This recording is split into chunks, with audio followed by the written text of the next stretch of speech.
Dans l'ouest de la Colombie, à 2000 mètres au-dessus du niveau de la mer, se trouve la petite ville de Manizales.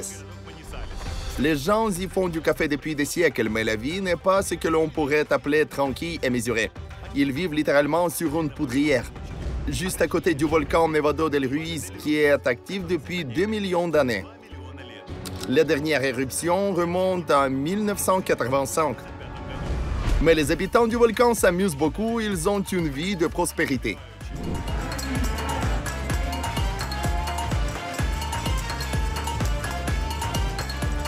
Manizales est connu dans toute l'Amérique du Sud, non pas pour ses éruptions destructrices, mais pour ses festivals incendiaires. La carte de visite de la ville est le festival vibrant, actif et incroyablement coloré qui s'y déroule chaque année depuis 65 ans. Aujourd'hui, nous vivons une expérience vraiment extrême dans une ville de café située au pied d'un volcan.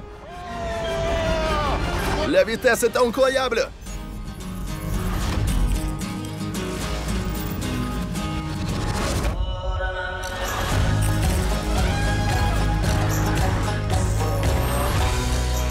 Le monde à l'envers avec Maître Komarov.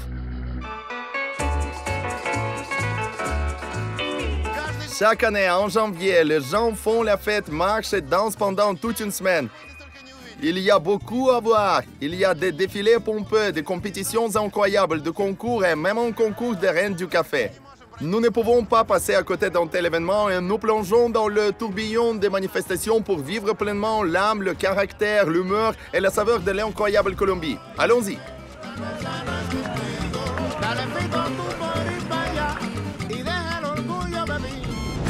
Le festival est un événement majeur dans la vie de la ville. Il y a tellement d'événements qui se déroulent dans différentes parties de Manizales qu'il est impossible de tout couvrir. Il y a des concerts, des compétitions sportives, des expositions et même une course de tout ce qui peut être conduit. Tout se passe en même temps. La compétition la plus extrême et la plus extraordinaire que je m'apprête à vivre. Mais dans l'agitation du grand festival, il faut d'abord la trouver. À l'origine, le festival était consacré à la tauromachie. 2 ans plus tard, c'était le concours de la reine du café. Puis, au cours des 65 dernières années, il est devenu tellement vivant et animé qu'il est difficile d'imaginer ce qui s'y passe. Nous en verrons les grandes lignes avec vous, d'autant que les organisateurs ont d'ores et déjà promis au monde une surprise spéciale à l'intérieur. Nous nous y rendons dans un véhicule très coloré qui souligne l'esprit de l'ensemble du festival. Nous arrivons sur la place centrale de Manizales où m'attend une surprise de la part des organisateurs du festival. C'est la voiture officielle qui prouve que la ville est une ville de café. Pour que vous n'ayez pas de difficultés à vous déplacer, nous mettons à votre disposition un véhicule branché pour la durée du festival. Il est très respectueux et écologique. Je dois admettre que les organisateurs n'ont pas été trompés. Je vais vraiment avoir un véhicule. Plus précisément, une charrette à roulement à billes. Appréciez la conduite, cette voiture est une bête. Je me demande juste, c'est pourquoi vous appelez ça une voiture? C'est juste un chariot. Comment ça, ce n'est pas une voiture? Il y a 4 roues, regardez comment elle roule.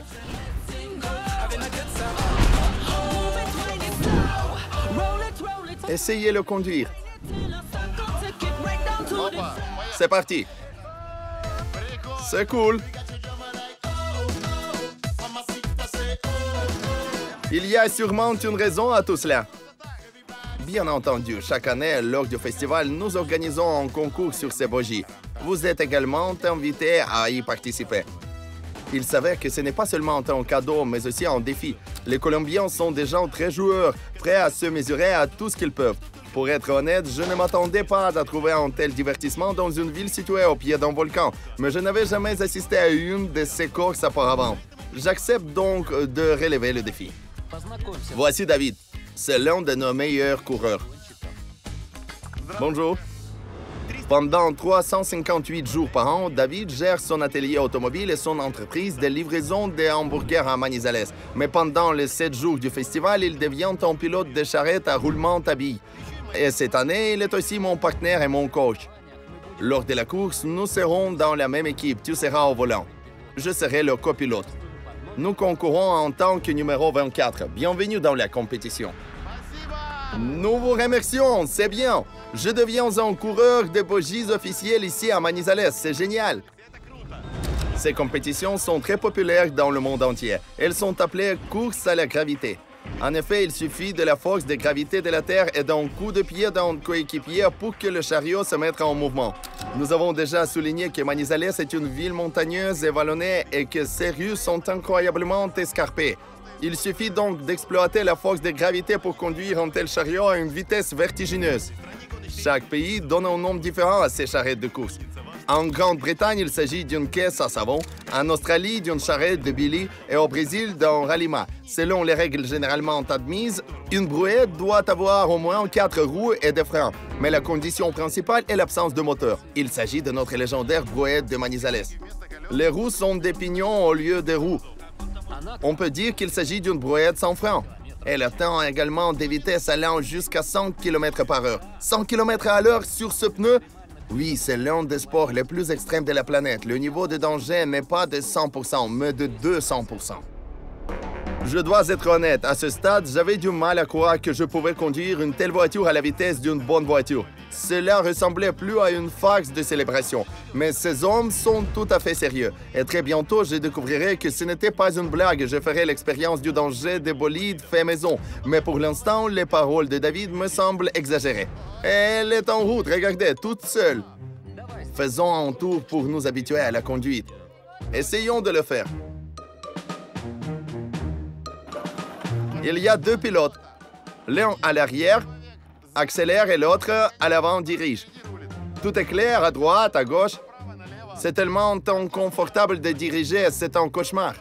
Freinez, mes amis. On presse le pneu contre l'asphalte. Précaution de sécurité suprême. C'est parti. Elle dérive.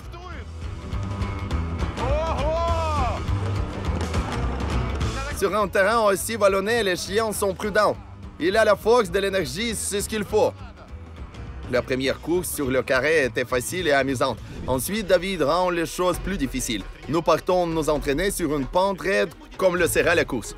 Ce n'est qu'au début de cette séance d'entraînement, lorsque l'entraîneur m'a demandé sérieusement de porter un équipement de protection complet comme les motocyclistes, que j'ai réalisé que ce n'était pas un jeu d'enfant qui m'attendait.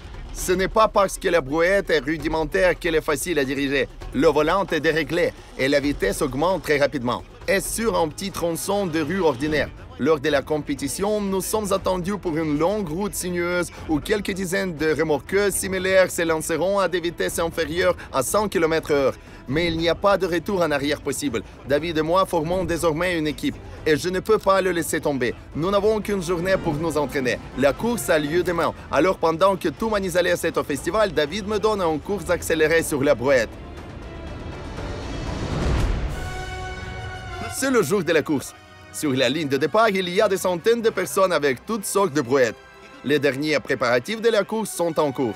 Vous voyez, les hommes sont en train de préparer quelque chose. Buenos dias. Quel est le nom? Antori. Ok. De quoi s'agit-il? Diesel. Nous graissons les roulements pour qu'ils fonctionnent mieux. Cette graisse permet au roulement de mieux tourner et à la brouette d'aller plus vite. Ce seront les vitesses. C'est une belle voiture, mec. Tu vois, c'est un beau wagon aussi. Il ressemble à un train. Pas d'automatisme, tout est mécanique. Voici la corde, les pignons. C'est très beau. Je vois un chariot rose comme ça. À qui appartient-il? Voici le mien. Je m'appelle Andrés. Pourquoi rose, celui de l'homme? J'ai 2 filles. Lorsque j'ai fabriqué ce chariot, je leur ai demandé de quelle couleur je devais le peindre. Elles ont choisi le rose. Pourquoi Pablo Escobar est-il ici? La fameuse photo où la police lui a dit qu'il va aller en prison pour une longue période et où il a simplement ri et a été libéré 2 heures plus tard. Parce qu'Escobar est un Colombien vraiment unique. Voilà notre ami. Buenos dias. Bonjour. Je suis prêt pour ma première course. Bien, voici notre chariot. Honnêtement, c'est effrayant à regarder. Oh, merci. D'accord. Le t-shirt sur le dessus. Et attention, c'est la 65e fois que ces courses ont lieu. Allez-vous porter des protections ou non? Seulement avec un casque. Pourquoi? Je vois beaucoup de gens ont les rotules. Le copilote peut se contenter d'un casque et les pilotes sont sûrs de porter une protection complète. La vitesse atteindra certainement 90 km/h et plus. 90 km/h, pas de frein, pratiquement pas de volant. Enfin, nous nous en remettons au destin et aidons un peu la brouette à choisir la bonne direction. Mais si l'on doit s'arrêter brusquement, quelle est la distance de freinage? Une moyenne de 30 mètres. C'est-à-dire en cas d'urgence, 30 mètres. Vous freinez avec ce caoutchouc en morceaux de pneus. De plus, contrairement à une voiture, un carrosse de course n'a pas de carrosserie pour absorber le choc et protéger le conducteur en cas d'accident. Écoutez, mes amis, c'est vraiment effrayant. Vous tirez sur la corde et vous tournez à 90 degrés. Voici le frein avant. Il suffit de le serrer avec le pied s'il le faut. Voici le pilote principal. Le copilote est à l'arrière. Il se tient là. Il vous aide à garder l'équilibre si le chariot dérape d'un côté ou de l'autre. Si nécessaire, il effectue le freinage de base, avec tout son poids sur le caoutchouc. Et c'est à ce moment-là qu'il faut 30 mètres pour s'arrêter complètement. Je suis sûr que nous formerons une bonne équipe. Combien de fois avez-vous participé à la vie? Environ 10 fois en 10 ans. Combien ont gagné en 10 ans? 3 fois. 3 fois champion de Manizales. Et combien de fois es-tu tombé? 2 fois. Est-ce à la suite d'une collision avec d'autres concurrents? Quelles sont les pires blessures que vos connaissances, vos collègues ont subies ici? Ils avaient l'habitude de casser 2 os de la jambe en même temps. Je viens de me fracturer les 2 os de la jambe. Mon Dieu! Ne vous inquiétez pas, nous roulerons intelligemment et notre charrette est solide en bon bois. Combien coûte-t-il en moyenne? Jusqu'à 1,5 million de pesos colombiens. Ce n'est pas une petite somme d'argent. Et le premier prix? Le premier prix est de 2 millions de pesos. Le deuxième prix est d'1 million. Le troisième prix est de 500 000 pesos. Vous risquez votre santé, votre vie pour une telle somme. La principale motivation n'est probablement pas l'argent. Nous voulons maintenir cette tradition pour qu'elle ne disparaisse pas. Pendant 65 années consécutives, il y a eu une course à Manizales. Et elle n'a été interrompue que 3 fois, pour autant que je m'en souvienne. Et seulement dans les cas les plus critiques. En 1980, à cause d'un tremblement de terre. En 1985, à la suite d'une éruption volcanique locale. Et en 2020, à cause d'une pandémie mondiale. Ce qui prouve que le festival et la course sont des événements de la plus haute importance et que seuls des événements mondiaux peuvent les arrêter. Buenos dias, les hommes. Bonjour. Bonjour. Je m'appelle Dmitro. Quel est le vôtre? Juan, Cécian, Andreas, Alex. Alex, c'est un plaisir. J'ai remarqué que vous aviez votre groupe sanguin écrit au feutre sur votre cou. Est-ce nécessaire? Oui, bien sûr. Dieu nous préserve d'un accident. Les médecins connaîtront donc immédiatement votre groupe sanguin. Oui, c'est vrai. Et les accidents ici sont vraiment si graves qu'il faut même écrire le groupe sanguin? Oui, et c'était encore pire avant. À l'époque, une centaine de tartans étaient concernés. Aujourd'hui, il n'y en a plus qu'une cinquantaine. Eh bien, bonne chance. Nous vous remercions. Et ne laissez pas cette inscription sur votre cou entraver celle des autres.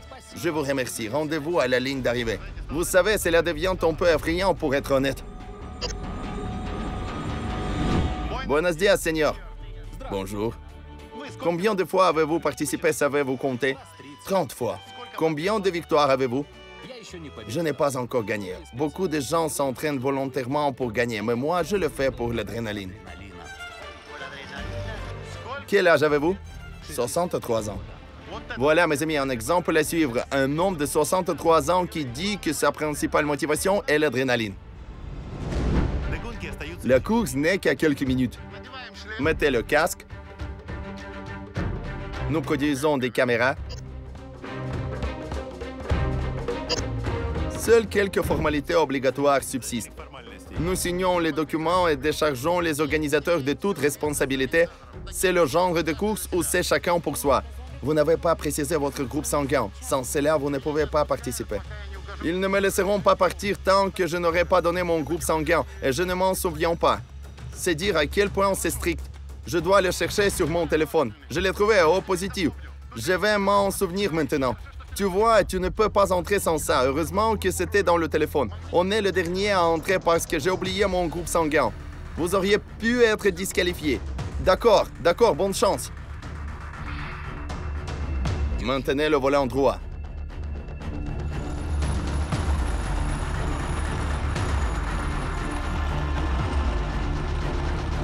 Ici, tout le monde est aligné.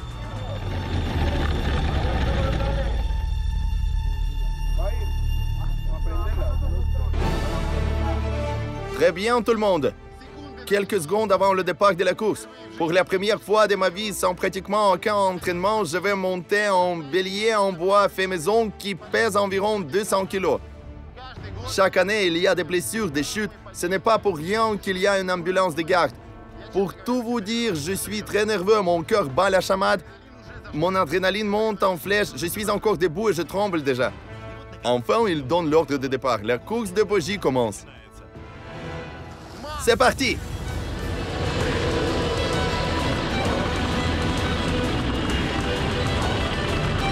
Nous y voilà!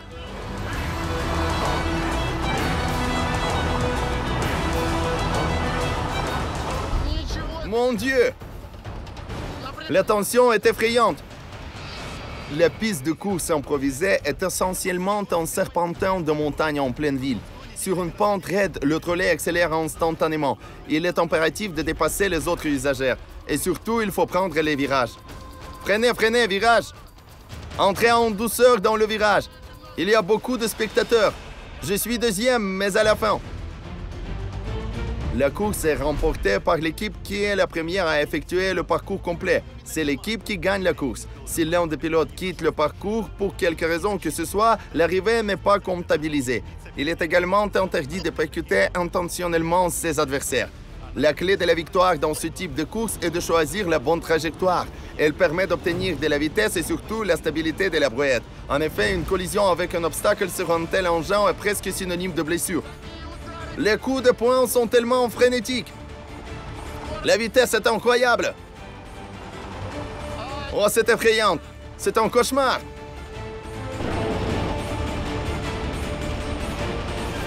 Soudain, notre brouette fait une embardée vers les spectateurs. Pour éviter la collision, je tire la corde vers la gauche, mais c'est trop. Nous partons en dérapage. J'entends les ressorts dériver sur le macadam. Je perds complètement le contrôle du chariot. L'inertie nous amène tout droit dans la haute bosse. Et là, c'est la détonation.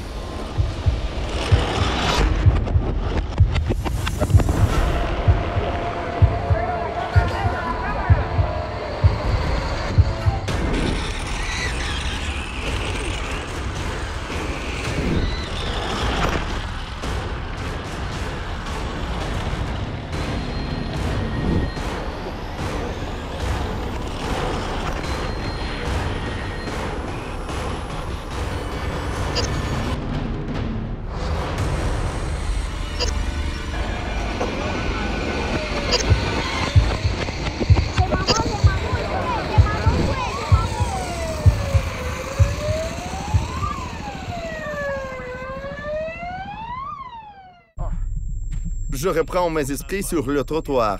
Les premières secondes sont totalement désorientées. Les spectateurs m'aident à me relever et me sortent de la piste pour que nous ne soyons pas percutés par d'autres coureurs. David semble indemne à ce stade. En tant que coureur expérimenté, il a dû être capable de se ressaisir en un rien de temps. Et voici le médecin qui court vers moi. Vous allez bien? Plus ou moins? J'ai encore du mal à m'orienter. Le choc soudain fait qu'il est difficile de savoir si j'ai des blessures graves ou des fractures. L'adrénaline noie la douleur. Oh, c'était effrayant. J'étais là, tout déchiré. Je me suis égratigné le bras. Les médecins sont arrivés. Nous n'avons pas d'interprète et nous ne pouvons pas encore nous comprendre en espagnol.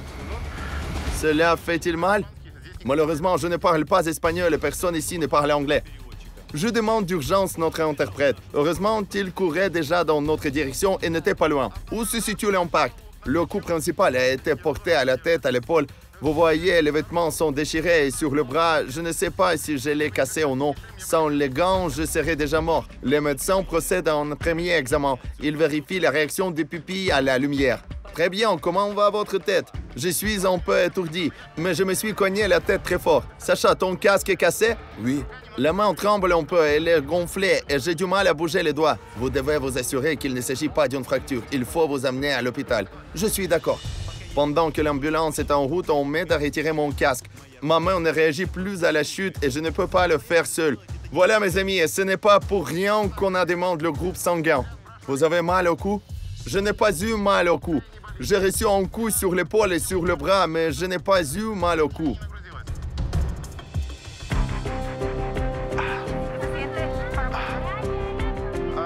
La tête va bien, le casque a beaucoup aidé. Cela fait-il mal si vous le tournez dans ce sens? Non, je n'ai pas mal, je ne peux rien faire avec ma main, c'est difficile pour moi.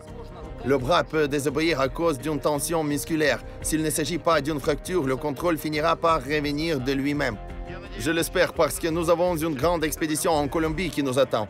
Et nous n'aimerions pas l'interrompre comme ça. C'est comme ça que ça se passe parfois, les blagues, les jeux, le festival, et voilà qu'une fraction de seconde s'écoule et que notre chariot se renverse. C'est intéressant de connaître le pilote d'ailleurs. Il est en train de fumer, il s'écarte. David, que s'est-il passé? Je ne me souviens pas du tout. Nous avons eu beaucoup de dérives. J'ai essayé de redresser le chariot, mais il était trop tard. J'essayais très fort de maintenir le chariot droit avec mes mains à ce moment-là, mais à un moment donné, j'ai déjà réalisé que l'accident était inévitable. Lorsque nous nous sommes engagés dans la circulation, honnêtement, cela n'a duré qu'une seconde, je m'en souviens. J'ai juste prié pour qu'aucune tragédie ne se produise parce que je savais que nous allions nous renverser. Sur ces tronçons, vous devez tenir le volant le plus fermement possible. C'est une erreur courante commise par les débutants. Cette erreur pourrait nous coûter toute l'expédition. Avec la fracture, je ne serais pas physiquement capable de faire mon travail, ce qui veut dire que nous devons arrêter de filmer et rentrer chez nous. Ils ont apporté une civière parce que l'accident était tel qu'ils ont immédiatement pensé qu'il y avait quelque chose de fatal ici. Mais ils disent qu'il y a un accident plus grave plus loin, n'est-ce pas? Oui. Il y a certainement des fractures. D'autres équipes s'en occupent déjà. Voici l'ambulance. C'est la nôtre. Allez, on y va. Comme ça, mon festival dans l'ambulance se poursuit de façon inattendue. Nous allons vous faire passer une radiographie. On m'amène à l'hôpital. Adios. Merci beaucoup, gracias. Pour vérifier que mon bras n'est pas fracturé. J'espère bien que non. Vous avez eu de la chance. Il y a 2 ans, juste à l'endroit où vous avez changé de main, un pilote est tombé dans le chariot et la tarentule suivante, lui, a roulé sur le cou. Heureusement, il a été rapidement hospitalisé. Il est aujourd'hui en bonne santé. Il y a 7 ans, un accident s'est produit sur une autre piste. Le pilote a perdu le contrôle. Il a heurté une bosse et est mort sur le coup. Depuis, cette piste n'est plus utilisée pour les compétitions. Vous imaginez, il y a 7 ans, un homme est mort.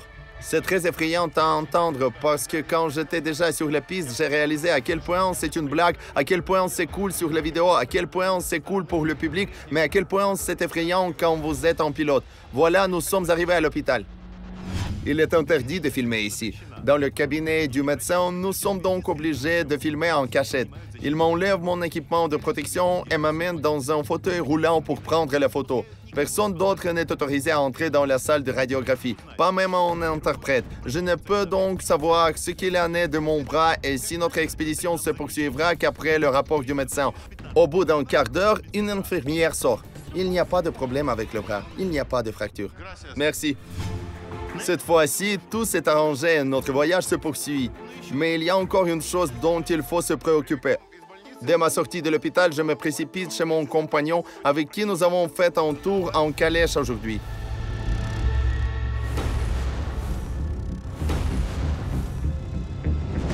Voici sa maison. Il y a eu de l'agitation, une ambulance, des médecins et nous nous sommes perdus. Il semblait aller bien, mais en fait, nous avons appelé sa femme et il aussi a des difficultés après cette chute. En effet, le copilote a la possibilité de sauter du bogie jusqu'à la dernière place. Dans ce cas, l'équipe est hors course, mais cela peut sauver un homme d'une blessure et dans certains cas, lui, sauver la vie. Mais David est resté sur le tarantas jusqu'à la fin. Il a essayé de toutes ses forces de ralentir et d'égaliser le chariot. C'est ce que l'on voit clairement sur les images filmées par des spectateurs occasionnels. Mais il a fini par tomber avec moi. Buenos días. Bonjour. Puis-je me joindre à vous? Entrez. David, comment te sens-tu? J'ai de petites échymoses sur le bras. Mon dos est pire. Je suis tombé dessus. Je suis assis sur de la glace. Je me sens coupable, honnêtement. Je me suis senti très peu sûr de moi. C'était une charrette complètement incontrôlable. Cela n'est pas rare lors des compétitions. Il y a toujours un risque de vol latéral. Lorsque je me préparais, que je lisais, que je regardais des vidéos et des photos, j'avais l'impression de m'amuser, de passer des vacances. Mais lorsque j'ai roulé avec vous, et comme vous pouvez le voir, il m'a littéralement suffi de rouler avec vous pendant 1 minute et demie, j'ai réalisé qu'il s'agissait d'un amusement très dangereux. Et ce n'est même pas ce que l'on appelle s'amuser. C'est un sport extrême dangereux. Nous avons eu beaucoup de chance de ne pas avoir pris trop de vitesse et de nous en tirer avec des blessures légères. D'ailleurs, le record de vitesse a été battu aujourd'hui. Les gars ont dépassé la barre de 100 km à l'heure. Comme je suis un débutant, nous sommes allés plus lentement. Je pense que si nous en avions fait plus, vous et moi serions aujourd'hui dans un service hospitalier. C'est certain. Et vous riez parce que vous êtes prêts et l'année prochaine, vous participerez à nouveau à ces courses. C'est toujours une question d'adrénaline. Je pense que vous l'avez ressenti aujourd'hui avant la course. Dans ces courses, on peut mouiller son pantalon sous le coup de l'émotion. Allez-vous participer à la finale demain? Si le médecin le permet, il n'y a pas de problème. J'ai fait une visite à domicile chez le médecin. Les inconvénients du festival. Ce qui se passe après les courses. Dehors, nous voyons le plaisir, la joie, le carnaval, la fête, la course, l'émotion. Puis les coureurs rentrent chez eux pour penser leur plaie. Votre femme regarde modestement et je dois vous demander ce que cela fait d'être la femme d'un super-héros. Je suis fier de lui. La vie est trop courte. Il faut en profiter. Avec des courses comme celle-ci, il pourrait être encore plus court.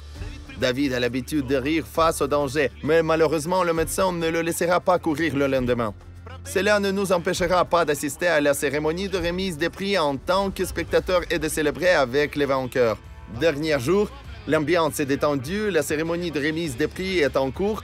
David et moi sommes venus, mais pas de concurrents, car nous sommes éliminés au sang propre comme au sang figuré. David, qu'avez-vous ressenti lorsque vous êtes venu ici pour la première fois depuis de nombreuses années, non pas en tant que participant, mais en tant que spectateur?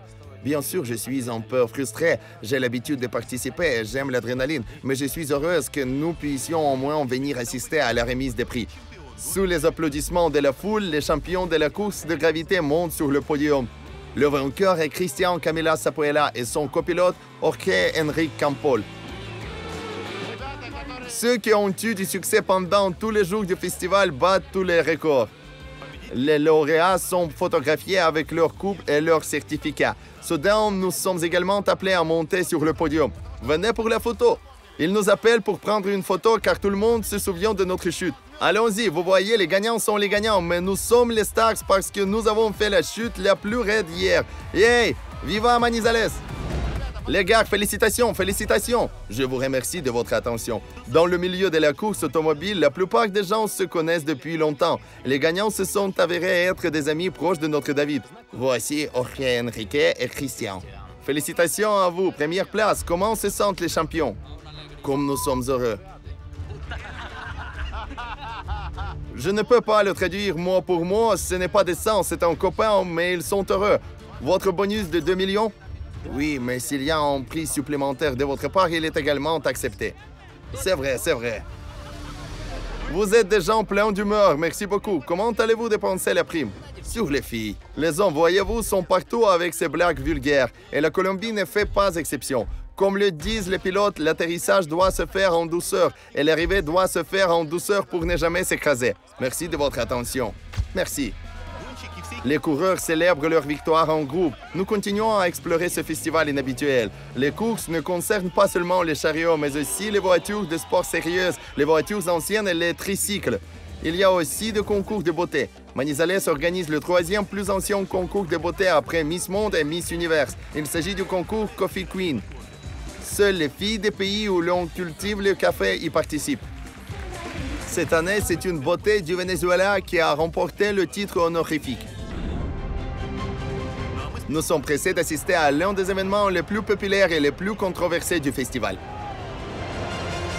En 1955, lorsque le festival a eu lieu pour la première fois à Manizales, il a commencé par une corrida. Nous nous trouvons maintenant dans la Plaza de Toros, les arènes. En fait, on l'appelle le temple de la tauromachie. C'est l'arène où les combats se sont déroulés tout au long de l'histoire de Manizales. Nous allons voir comment la tradition apportée en Colombie par les conquistadors espagnols s'est enracinée, s'est maintenue et reste très populaire aujourd'hui. La tauromachie est la forme la plus répandue de la corrida qui, selon une version datant de 3000 ans avant Jésus-Christ, était un rituel sacré des peuples méditerranéens. La tauromachie est apparue sous sa forme familière à la fin du XVe siècle. Elle est devenue le divertissement de la noblesse et aucune fête importante ne s'en passait. Aujourd'hui, rien qu'en Espagne, en France et au Portugal, environ 6000 corridas sont organisées chaque année, au cours desquelles quelques 30 000 taureaux sont tués. De plus, au cours des 19e et 20e siècles, 63 toréadors et 350 aides sont décédés lors des interventions.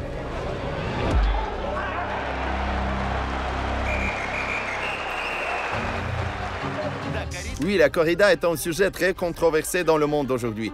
Beaucoup de gens sont contre la corrida parce qu'il s'agit de cruauté envers les animaux. Et c'est un divertissement basé sur l'observation de la mort. Mais c'est ici que cela se passe.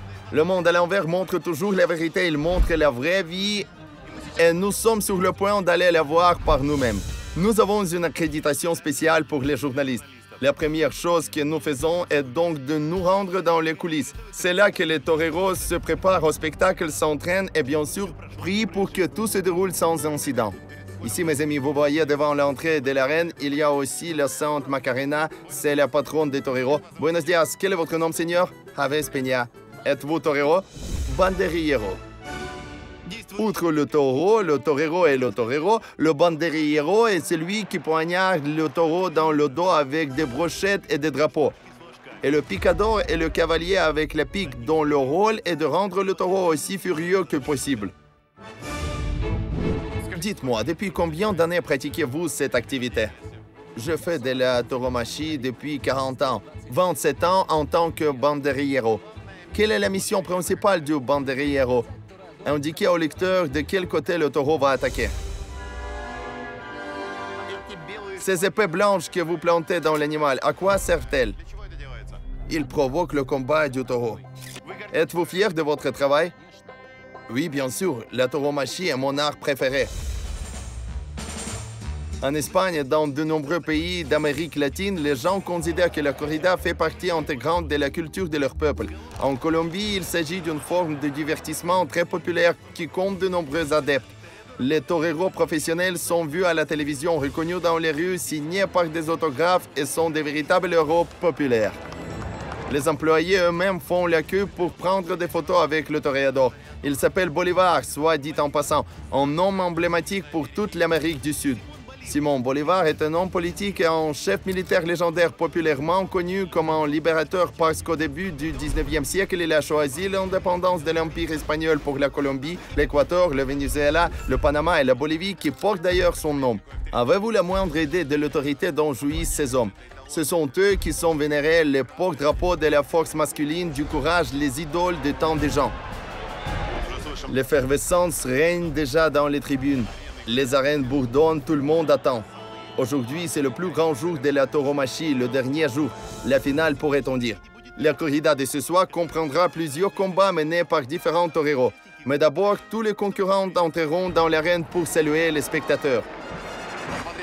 Regardez les 14 000 personnes présentes. Voici en fait le protagoniste de la journée. Il a beaucoup d'attitude, beaucoup de concentration. Regardez ses yeux, il ne fait attention à personne, il ne veut pas se retourner.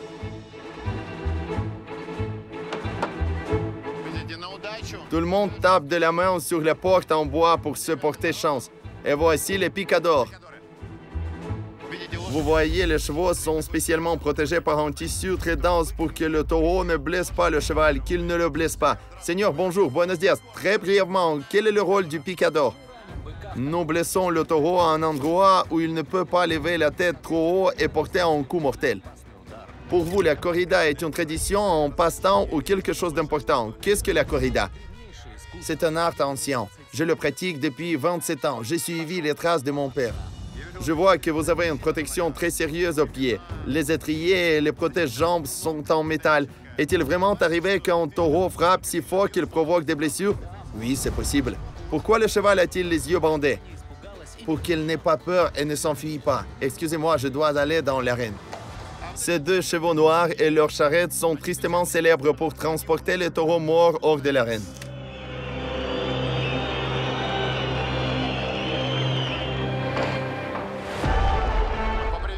Après avoir accueilli 14 000 personnes dans les tribunes, tout le personnel revient et commence son travail. Ils vont maintenant préparer l'arène, sortir les taureaux et les laisser sortir. En d'autres termes, c'est un processus qui se déroule seconde par seconde. Bien sûr, la question se pose de savoir si les gens viennent ici pour s'amuser et prendre plaisir à regarder des gens se faire tuer. C'est pourquoi le monde est aujourd'hui très opposé à la tauromachie, qui a été complètement interdite en Espagne, dans les îles Canaries et en Catalogne, par exemple. Mais il y a des endroits où la corrida est autorisée. Elle est également autorisée en France et dans de nombreux autres pays, mais il existe une longue liste d'endroits où la corrida a été interdite de façon permanente. Et cette liste ne cesse de s'allonger. Par exemple, en Amérique latine, la corrida a été interdite en Équateur, où nous nous sommes rendus récemment à la suite d'un référendum national. La question a été posée aux citoyens du pays et ils ont voté contre. C'est fini, il n'y a plus de tauromachie en Équateur. Ici en Colombie, il y a aussi des combats à ce sujet. De nombreuses arènes publiques sont déjà fermées. Il s'agit d'une arène privée qui continue donc à fonctionner. Il est important de souligner qu'il existe dans le monde de nombreuses courses de taureaux alternatives dans lesquelles les animaux sont maintenus en vie. Vous et moi avons déjà vu le rodéo en Équateur et la course de taureaux au Pakistan. Il y a aussi la corrida portugaise dans laquelle le taureau n'est pas tué mais simplement maîtrisé. Ou encore l'Encierra, la célèbre course de taureaux espagnole dans les rues de la ville qui a lieu chaque année à Pampelune et qu'Hemingway a décrit dans son roman Fiesta. L'objectif principal de ces courses de taureaux est d'éviter les cornes et les sabots. Mais aujourd'hui, nous assisterons à la tauromachie espagnole traditionnelle, au cours de laquelle les taureaux sont combattus jusqu'à la mort. Il faut admettre que les amateurs n'appellent pas cela de l'art pour rien. Regardez la grâce du torero. Ses mouvements sont fluides et précis à chaque pas. À chaque mouvement de son manteau rouge appelé muleta, il hypnotise littéralement le taureau. L'ensemble fait penser à une danse de mort. Nous ne sommes pas encore arrivés dans les gradins que le premier sang a déjà coulé. Ah, un homme a été blessé. Que s'est-il passé? Je suis désolé. L'employé qui libère les taureaux ne s'est pas caché à temps et le taureau l'a frappé. Il se trouve maintenant à l'infirmerie qui est également présente ici. La porte a été fermée. Nous attendrons. Nous verrons. Donc, vous voyez, nous avons tout de suite eu la confirmation que dès les premières minutes, il y a des gens blessés. Un tel début a rendu le public encore plus enthousiaste. Les gens regardent le combat dans l'arène avec une grande attention. Chaque mouvement de torero est accompagné d'un cri de soutien. Dans les moments dangereux, nombreux sont ceux qui se lèvent de leur siège avec excitation. L'homme qui a été blessé dans l'arène a eu la chance d'être en vie et après un certain temps, il est sorti de l'infirmerie par ses propres moyens. Vous voyez, l'homme boite, il a du sang sur sa chemise, c'est tout, il est fini pour la journée. Quel est votre nom? Luis Carlos. Que vous est-il arrivé aujourd'hui? Il y a eu une horreur. J'ai essayé de quitter l'arène avant que le taureau ne sorte, mais je n'ai pas réussi. Le taureau m'a pressé très fort contre la barrière. Quelles sont vos blessures? Il m'a gravement griffé la jambe. Il m'a griffé le bras et un peu le visage. Depuis combien d'années travaillez-vous ici? 40 ans. En 40 ans, y a-t-il souvent eu des incidents? C'est la première fois que cela m'arrive. C'est un art très ancien. Il est dommage qu'il disparaisse peu à peu. Les taureaux sont spécialement élevés pour la tauromachie. Certaines personnes ne se rendent pas compte que nos taureaux sont faits pour ça. Qu'entendez-vous par spécialement créés? Qu'est-ce qui les différencie des autres taureaux? À l'origine, les taureaux sauvages étaient capturés pour la tauromachie, puis ils ont été élevés. Aujourd'hui, nous voyons les descendants de ces anciens taureaux. Non, s'il s'agit d'animaux ordinaires, ils veulent probablement vivre eux aussi. Il faut savoir qu'il s'agit d'une culture ancienne. Les taureaux sont spécialement élevés pour cette culture pendant 4 ans. Ils sont soignés et bien nourris. Seuls les taureaux de la race spéciale taureau bravo ou taureau de combat participent à la tauromachie. Ils pèsent en moyenne 500 kg et sont élevés avec une grande attention à la généalogie afin de préserver la force et la nature agressive de chaque individu. Pour que le taureau révèle toute sa puissance dans l'arène, il est spécialement provoqué par les cavaliers de la picadora. Luis Biloria, je suis un picador. Qu'est-ce que la tauromachie pour vous? C'est un art et une tragédie, car un torero peut mourir dans l'arène. Depuis combien d'années pratiquez-vous la tauromachie? 25 ans. Vous dites que les toreros meurent dans l'arène ici. En 25 ans, avez-vous vu un homme mourir? J'ai vu Victor Barrio mourir en Espagne il y a 5 ans. Je travaillais là-bas comme picador. Il s'est empêtré dans une muletière, est tombé, le taureau l'a attaqué à même le sol, l'a mis sur ses cornes et l'a frappé en plein cœur. Si vous lisez l'Internet, beaucoup de gens parlent des gains fantastiques des toreros et de tous ceux qui participent à ce type d'activité. Quels sont les revenus en Colombie? Chacun gagne différemment. Les toréadors de la première catégorie peuvent gagner à 70 000 $ et plus. Combien gagnez-vous? Ici en Colombie, je gagne 400-500 $ et en Espagne environ 1200 € par jour. Tout dépend de la taille de l'arène. Le célèbre torero Hull a déjà gagné 300 000 € à Madrid pour une représentation. En Espagne, un torero de haut niveau est un véritable millionnaire en dollars. La motivation financière est donc très importante. Bonne chance à vous, tous mes vœux de réussite. Très bientôt, nous verrons 2 superstars de la tauromachie, la légende mondiale El Juli et le pro colombien qui a été reconnu comme le meilleur torero même à Boès Bolivar, le foyer de la tauromachie en Espagne. Pendant ce temps, le premier combat d'échauffement s'achève. Et c'est le jeune torero qui en sort vainqueur. Lorsque ces 2 chevaux noirs apparaissent près de l'arène, cela signifie que notre taureau est mort. Maintenant, ils vont l'attacher ici et le tirer à travers.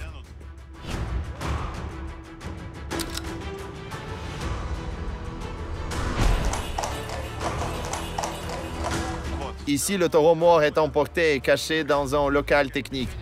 Ils font cela très vite, ils n'ont donc pas le temps de prendre des photos et on nous a également prévenu de ne pas prendre ces photos, mais nous devons vous montrer la vérité. Ce qui me frappe le plus, c'est qu'au moment où l'animal mort est retiré de l'arène, le public l'ovationne, le sourire aux lèvres. Et il ne s'agit pas d'une ou 2 personnes, mais de 14 000 personnes. Et tout le monde est absolument heureux. Honnêtement, voici un cas où je ne sais pas comment réagir. Vous et moi avons vu la partie que le public ne voit généralement pas. Les coulisses, c'est ce que nous faisons toujours dans le programme Le Monde à l'envers. Mais maintenant, nous entrons dans l'arène et nous regardons le spectacle lui-même. Venez un peu plus tard lorsque l'action bat son plein et assistez au spectacle du plus célèbre torero d'Espagne, Juli. Il a été invité en Colombie pour le dernier jour du festival. Sa présentation est le clou du spectacle. Cette arène a l'air très colorée. Le prix des billets se situe entre 70 et 100 $. Ce sont les billets les plus chers en moyenne. Les premiers rangs sont également très chers. À côté de l'arène, il y a aussi un pavillon de VIP où se trouvent des célèbres et des politiciens locaux. Une avalanche brillante. Pour être honnête, j'ai fait un rêve. Dans 99,9% des cas, c'est le taureau qui meurt et le torero reste en vie. J'aimerais voir un taureau se faire pardonner au moins une fois dans ma vie. Et c'est possible. Si le public est ravi de la performance et de la bravoure du taureau, il peut demander au torero de garder le taureau en vie. Bien que le torero soit le torero, c'est le public qui a le plus de pouvoir dans l'arène. Par ses réactions, ses acclamations, ses applaudissements et ses mouchoirs, c'est le public qui décide du sort du taureau. Avec ses applaudissements et ses mouchoirs agités, c'est le public qui décide du sort du taureau. Et le torero donne vie à la demande du public. Voilà, regardez, le grand furieux est là. Le toréador en chef, il a des aides. Et ceux-ci ont toujours la possibilité de se cacher derrière des barrières en bois. Pourtant, malgré cela, des accidents tragiques se produisent de temps en temps.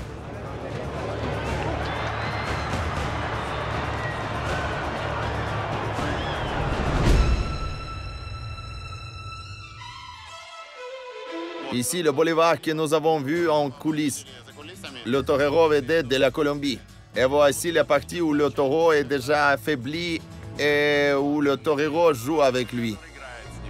Pour moi, c'est la partie la plus violente, mais le public est le plus excité.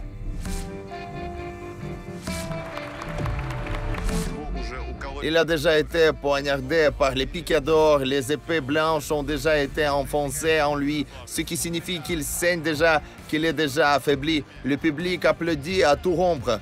Pour ceux qui n'ont pas grandi dans cette culture, le spectacle semble en effet très cruel et je fais partie de ceux qui ne se réjouissent pas dans tel moment. Le combat n'est pas facile même pour l'expérimenté Bolivar. Le taureau s'est battu avec férocité et est devenu un adversaire digne du torero. C'est pour cette raison que l'on rend hommage à l'animal et que l'on respecte l'ancienne coutume de la tauromachie. Vous voyez ce qui se passe. C'est aussi le genre de remerciement que l'on adresse à un taureau que l'on fait tourner plusieurs fois en rond. C'est le cas si le taureau s'est comporté avec bravoure avant sa mort. Ce n'est pas pour les âmes sensibles, mais ici c'est un passe-temps populaire et les gens s'amusent, pendant que le corps du taureau est traîné hors de l'arène. Malheureusement, cet animal n'a eu droit qu'à un tour d'honneur et non à une grâce de la part des tribuns. Des sentiments très contradictoires. Pendant ce temps, la star de la soirée, le torero espagnol El Juli, entre dans l'arène.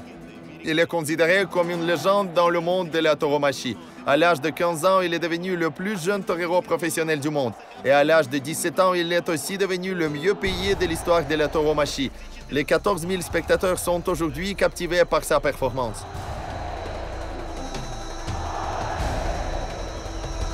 Quel est votre nom? Bonjour, je m'appelle Manuel. Qu'avez-vous pensé du combat d'aujourd'hui? C'est tout simplement merveilleux. Je viens ici chaque année pour assister à la corrida et aujourd'hui, les toreros font preuve d'une grande classe. Je voudrais poser une question directe.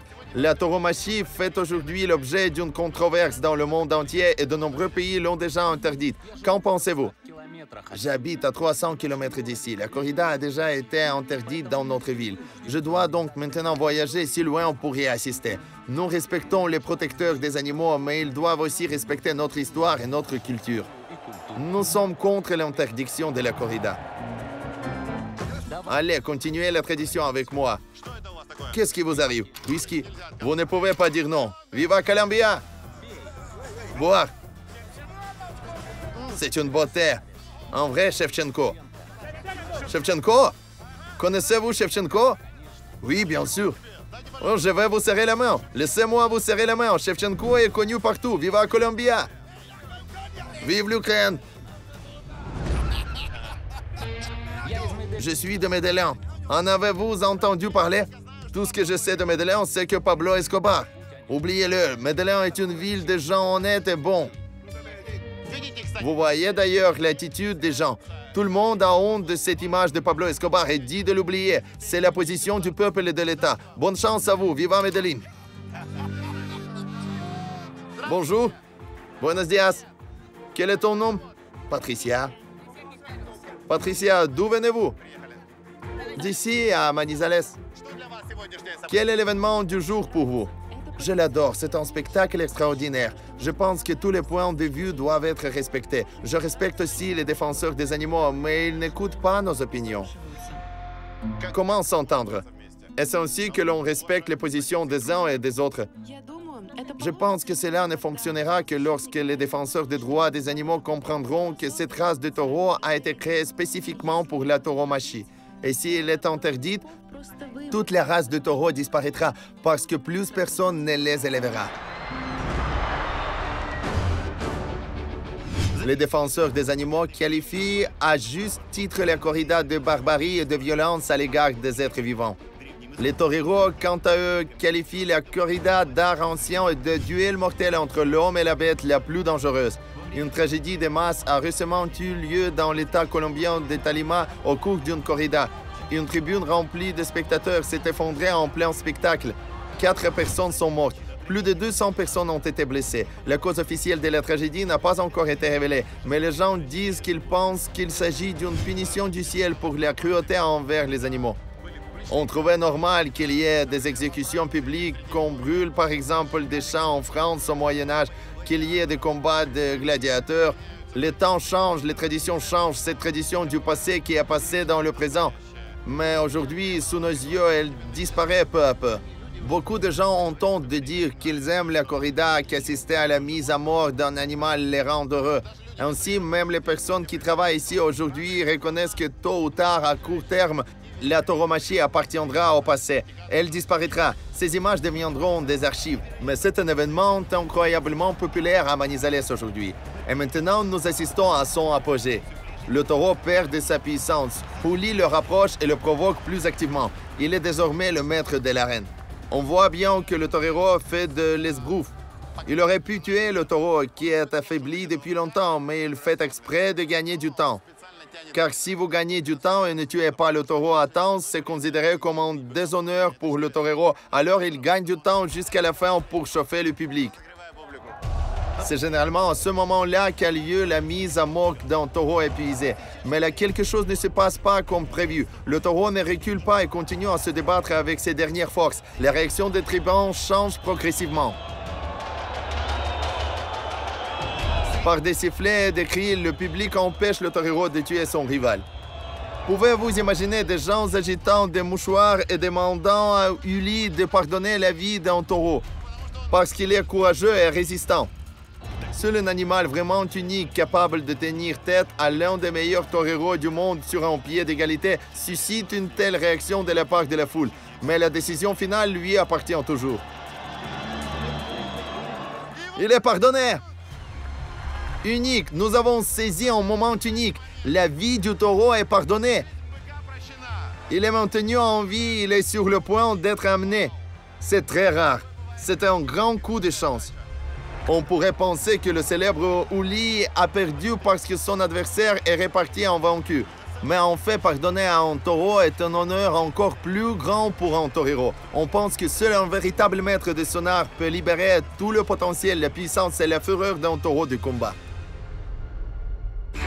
La corrida se termine et nous courons dans les coulisses pour essayer de voir le taureau que nous avons gardé en vie aujourd'hui. Courons! Il y a toujours beaucoup de monde près de l'entrée du service pour voir leur idole, pour avoir un autographe. Nous avons une accréditation, alors nous entrons.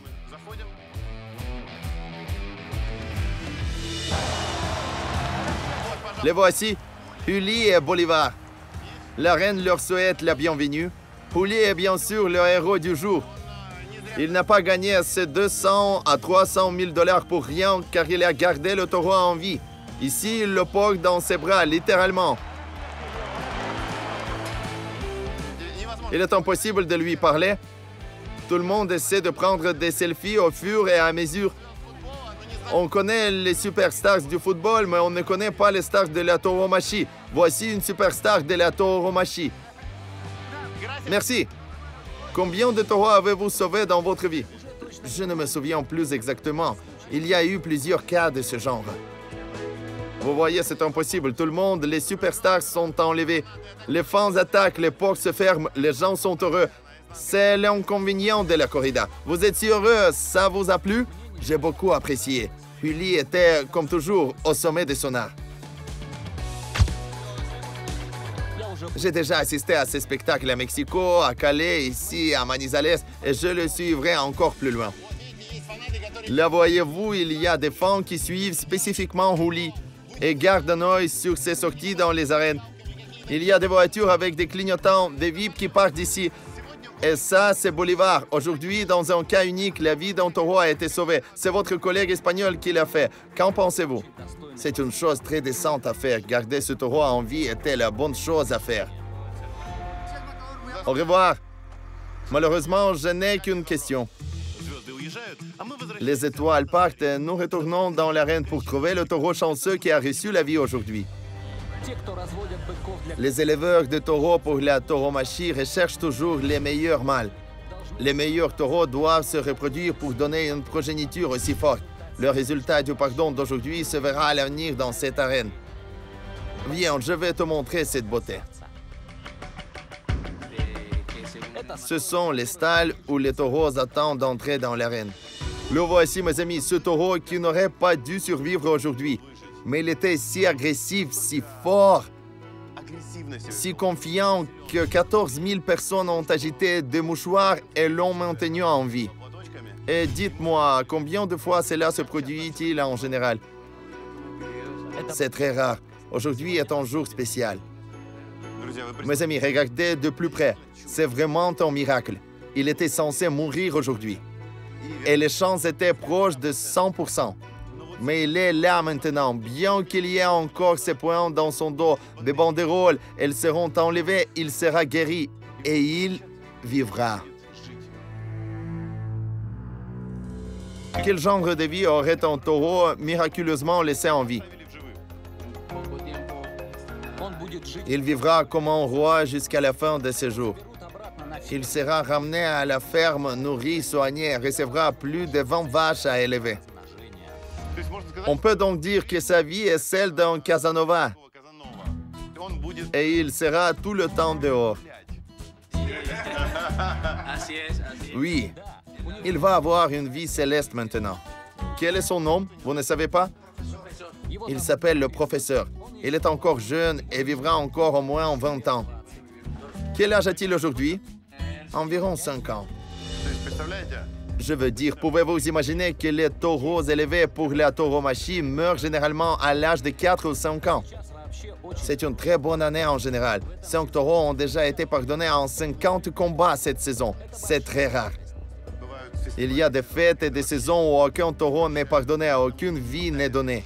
Regardez, il tue un taureau dans l'arène, le public applaudit. Il garde le taureau en vie, le public applaudit. Ce n'est pas du tout un ravissement. Cela montre que tout de même, les gens apprécient davantage quand une vie est sauvée. Et aujourd'hui, l'exemple de l'arène l'a montré. Dans la corrida, le personnage principal est toujours le taureau. C'est pourquoi le public est si heureux lorsqu'il survit. Même nous, les toreros, ressentons des émotions très fortes à ce moment-là. C'est aussi une joie pour nous. Peut-être devrions-nous changer un peu les règles et alors la corrida ne sera jamais interdite? Il m'est difficile de répondre à cette question. D'une part, nous perdrions notre titre. Après tout, Matador del Torres signifie tueur de taureaux. D'autre part, si chaque taureau était pardonné, on ne saurait pas lequel était le meilleur et il serait probablement simplement abattu pour la viande après le spectacle. Sans aucun honneur et sans la possibilité de sauver leur vie pour donner une progéniture de valeur. Les toreros ont leur propre philosophie et leur propre attitude à l'égard des taureaux. Par exemple, personnellement, à mon avis, voir un taureau sortir vivant de l'arène est agréable et j'irai à une telle corrida. Voir un taureau traîner mort, personnellement, me fait mal, même si je respecte les anciennes traditions. Maintenant, nous sommes sur le point de voir ce même taureau courir dans ce couloir directement dans le camion, vers la liberté, et il n'entrera plus jamais dans l'arène. Regardez comme il est agressif. Regardez-le partir, il a donné un coup de pied dans le mur. Les disputes entre les fans et les ennemis de la tauromachie se poursuivra aussi longtemps que l'action durera. Aujourd'hui, nous avons assisté à la véritable fin heureuse de la tauromachie. Le taureau ira à la ferme où il vivra comme un roi jusqu'à sa vieillesse. Les toreros ont gagné leur argent et leur renommée et le public a été ravi des festivités. Il s'avère que cet acte ancien peut très bien exister sans effusion de sang. Cela suggère qu'en principe, les règles de la tauromachie pourraient être légèrement modifiées et que le taureau pourrait être maintenu en vie sans perdre toute cette atmosphère et sans perdre toute cette saveur. La tradition pourrait vivre pendant des centaines d'années et j'aimerais que cette tauromachie devienne de plus en plus populaire à l'avenir. Et nous partons à la découverte de l'incroyable Colombie qui ne cesse de nous surprendre. Regardez le prochain programme. Un homme est sur le point d'être abattu sous nos yeux. La mode colombienne qui tue. Nous vous dévoilons les secrets de l'une des boutiques les plus insolites. Combien le célèbre rappeur américain a-t-il payé pour cette veste? 6 000 $. Ce que vous pouvez et devez faire avec une arme à feu. J'ai décidé d'en faire la démonstration à mon conjoint. Et découvrons par nous-mêmes si une telle tenue peut vraiment sauver une vie. Ou non.